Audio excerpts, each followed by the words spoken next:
Alright guys, Scrappy again. I hope you're doing good and enjoying your day so far. Just 2 more weekends of online qualifiers for the entire season, and Shotzzy gives his perspective on what's going down on the Vegas Falcons right now. They took down OpTic not that long ago. They took down Rocket in a massive game to help OpTic get to the World Championship, and Shotzzy says, wow, what Preda's achieving with that roster is very impressive indeed. Yes, there's some caveats to this discussion, but it's certainly pretty clear that Shotzzy's impressed that his former teammate has certainly helped him out when it comes to the World Championship qualification spots. Lots of other talking points of the day as well. Very much enjoyed your thoughts in the comments. Hit the like button if you enjoy. Subscribe if you're new as always, I would greatly appreciate it. But just got to quickly recap the big series of last night, Thieves versus FaZe. Not the result, of course, that Thieves were looking for at all. Not really too much comment about it from the Thieves guys on the timeline last night. Simp was certainly saying, look, wow, my teammates just carried me to that one. No word on it from Scrappy. We did get some comments here from Envoy. We'll see right about here. GG's Miami and FaZe. Not a good showing this weekend, but great lessons to build from. Got to be better here on out. Now, to be fair, you look at their upcoming matches, they should be fine, right? It's not like the 0-2 hole they're in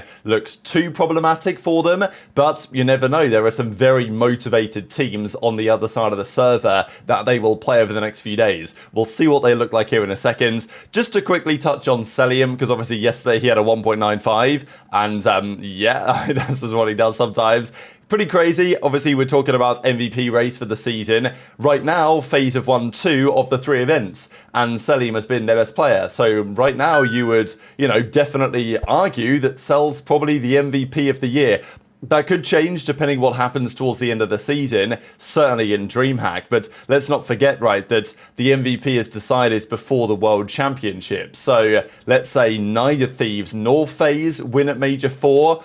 Probably has to be Cellium, right? Like, arguably, Thieves need to win Major 4, and then you can make the case for Scrap or HyDra. But for now, you can very much argue at Cellium. Of course, people have different perceptions on what they consider to be the MVP. In a hypothetical world where Surge win the final major, maybe even Neptune could be in that kind of conversation. But Cellium's got a 1.17 overall, a 1.34 in both of his finals, 29-9 record, which is now back to the #1 in the CDL over the Thieves, especially after their loss to Miami the other day. 1.17 on LAN as well, and yesterday he had a 1.95. So it is what it is for Cellium. And obviously, Drazah again extends his record against Thieves this year. I think it's 4-1 now. So kind of crazy, right? That Draz, just the record that he holds against OpTic and the record that he now holds, at least this season, against Scrappy, career all-time. Scrap still has the dub. Certainly on LAN and stuff, but online it's crawling back in Drazah's favour just that little bit, and it's obviously a big talking point of the season, right? Because these two were expected to be, and are still expected to be, the top 2 teams, really. Let's talk about the super team, the LA Thieves super team. Although I will say, as of yesterday, there was lots of discussion to say, well, can a team, that doesn't have the guys that FaZe have really be a super team? Are FaZe the true super team? Whatever. The discussions will rage on that. These are the standings as it stands. Toronto, they've started strong. They're 6-2. Beans, making the case that, look, might not have had the best first series back, but getting Mercules in for me wouldn't have made a huge amount of difference. Obviously Beans just hoping that they're going to be still better with him, and maybe they will be, we shall see. FaZe in second right now, also 6-2. Heretics also won, but both of their matches are in 5, so got pretty hectic there, but they started out 2-0. OpTic, 3-0, the only team in the league not to have lost a map yet this stint, can you believe it? We'll talk about them, of course, in a bit more detail later today. Cloud9 at 1-1, Ravens at 1-1, Falcons at 1-1, and everybody else hasn't won a series quite yet. Now, look, this is going to change a lot over the next couple of weeks. Boston, the only team to have not won a map. Of course, they played 1 series and got 3-0'd by the Ravens in pretty surprising fashion. But Surge, Thieves, right now, the 2 teams that are in the finals last tournament, they are currently 10th and 11th in the standings. So it's definitely a talking point, right? They don't play each other again this stint. So both of them have a reasonable chance to still make it through, right? And both qualify for the winners bracket. But, it's not just about qualifying for winners, it's about qualifying with a good seed. I mean, it's plausible, based on what we're looking at here, that maybe Thieves and Surge end up playing each other in the first rounds.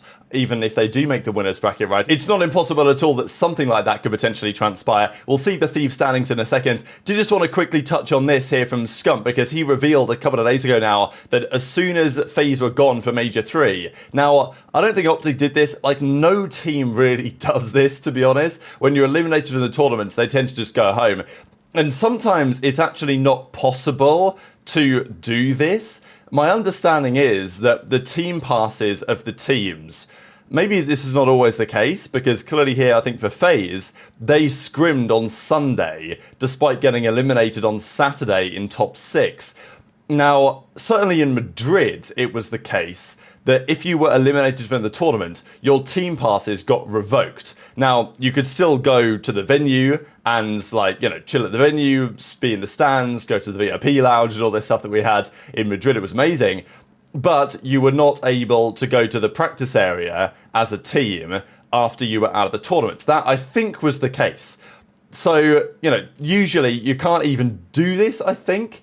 But FaZe, apparently, on Sunday after the major, they were going and scrimming teams, right, putting in the extra hours to get some of those LAN reps in that, you know, maybe have helped them figure things out over the last few days. Obviously, they beat Surge in 5, and they 3-0'd Thieves just yesterday. As I say, OpTic, no one else does this. OpTic didn't do it after bombing out of the major top 8, but also for OpTic, you know, maybe they were considering a change, right? That's the question, isn't it, really? Like, if they were considering a move, then it makes things a little bit more interesting. They decided eventually to stick it out. FaZe obviously knew they were going to stick. We'll discuss that OpTic potential move here in a little couple of seconds anyway.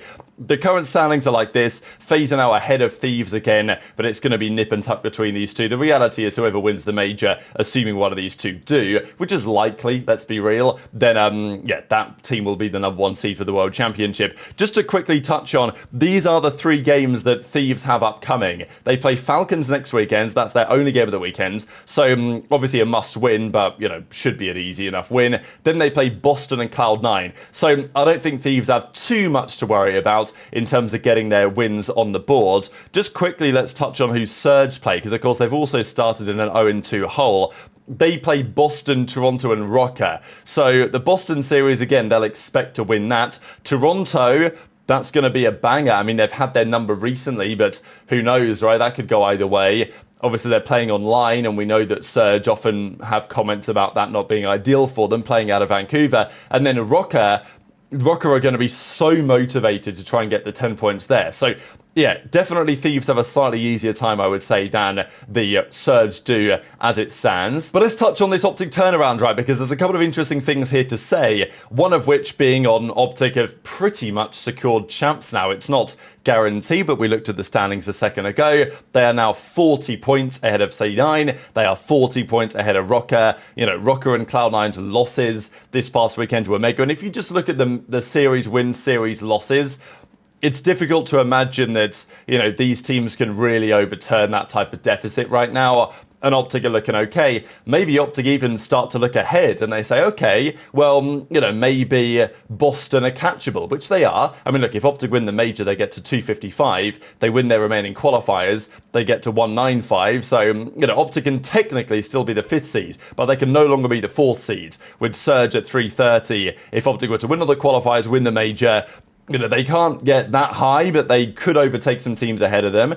Look, you don't want to get ahead of yourself if you're OpTic. You know, it was only a few days ago we were talking about scrapping for champs. Now they might be talking about, okay, how high can we go in terms of seeding? But it's not like it's over for the other teams yet. But there was lots of criticism for OpTic. Obviously, Aches was doing his thing. He was talking about how, in terms of comms, their comms sounded completely different in the Surge series than what we had seen from them previously. He says that's just a straight up effort thing, them being lazy in previous months in terms of their execution. Now, Shotzzy did also touch on the possibility of a Scump return. Now, we heard them talk about this on the Scump watch party with Karma, right? And Scump as well. But, you know, there was clearly some consideration. They were 0-18. They had a stint where it was absolutely horrific against actual CDL teams. And, well, obviously Falcons they did manage to beat, but that was the somewhat dodgy Falcons team at the time. And even then it wasn't exactly clear-cut. Whatever. They were considering changes, they've made changes, and now they're sticking with the team. Karma even mentioned it, that maybe he was going to consider a return. How hard can it be, maybe with a couple of weeks of practice? But also Scump was even commenting on it, was kind of forced to comment on it to some degree. Methods was mentioning it, Bose was mentioning it, even the other day, after the difficult Major 3 in Miami, saying, look, Scump, you might want to bring this potentially back. Now, Shotzzy says that after Major 3, I mean, maybe they even thought about it, but like he basically says like it doesn't make sense for Scump to come back now because the next few weeks he will just be learning the game to play on this level. And there's so much of a learning curve when you've not played the game the entire year that it would take even a couple of weeks for Scump to get up to speed. That's a couple of critical weeks of qualifiers, even if Scump was willing and able to do it, which he's able to do it. Maybe he's not willing to do it, right? And maybe that makes sense as well. But Shotzzy does reveal that earlier in the year, when the Kenny drama was happening, when the Pred drama was happening, Scump was at the time a serious consideration. But, you know, maybe there was some discussions behind the scenes. Eventually he decided that it didn't really make too much sense.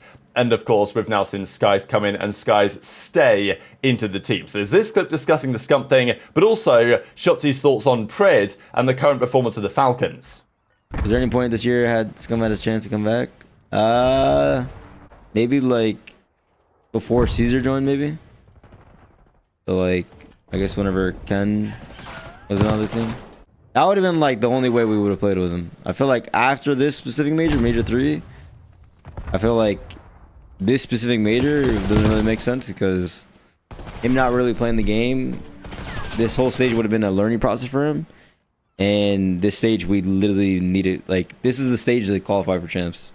Shout out AG for helping champs. Yo, shout out AG, bro. Fuck me. Yo, HEB, us and Ken, man. What do you thinks he's him, bro? This guy thinks he's him. It is tippable. I'm not gonna lie, respectfully, with this roster. And that's no like shade or anything. That's simply like, bro, they're literally like a brand new team. Barely have any reps together as a team. That shit is pretty hard. So I actually tipped the fuck out of it. Hey, yo, listen though. He's just get online though, chat. Like on land, this guy's getting slammed. So of course in the full clip here, Shotzy's discussing it from a more, nuanced perspective, saying, look, the team is relatively new, so it's impressive what they've done. But I do think that the first part of his statements is, I think he knows kind of what he's implying anyway with the first bit here when he's saying, look, Pred's had good results with that team, with the roster that he's got type thing. And I know that people in replies here saying, brother, you have Skyz and all this, or people call him Fries sometimes. But, look, he's at a 1.25 in the last series, Skyz. Maybe he's officially back after a difficult start recently. They got him a new PC after the Kenny PC drama, and they're now back in business, who knows. But, I thought it was kind of interesting, right? Shotzzy and Pred and Kenny, such a strange dynamic this season between all of those guys. And the fact that Pred effectively helped OpTic outright, went down there to that team. Look, has Pred been the best player on Falcons since he's joined them?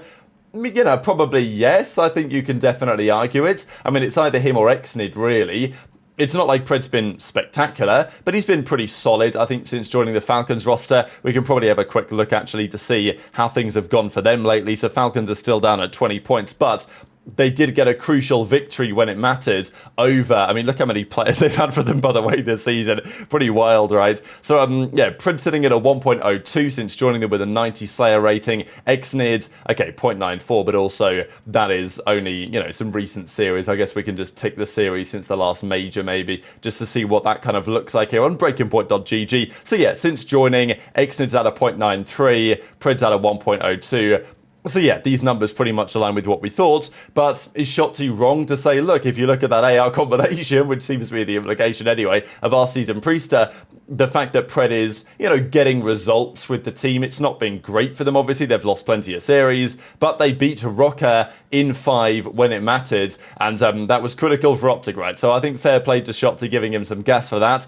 There was just quickly this discussion here, so Arcees, yesterday, the Mercules team of Brack, Mercules, Prelude, and Stanley, they won the Challengers Cup. So Mercules is at it again, continues his reign of terror over the last couple of weekends, and Nastie says at Mercules duo. So people were looking at this saying, does he mean anything by that, right? Because at the end of the day, OpTic, if they're not going to make a move, if Toronto are pretty happy with their roster, Falcons could think about it, right? So I'm just saying, right, for Priester, for Arcees, either which way, if I'm Priester, I'm seeing Arcees tweet out at Mercules duo, and I'm thinking, hang on a second, do I need to have a word with Clay? Is something going on here? But I don't know. Intrigued to your thoughts on all this stuff in the comment section below. Hit the like button if you enjoyed, subscribe if you're new, take care, and I'll see you next time.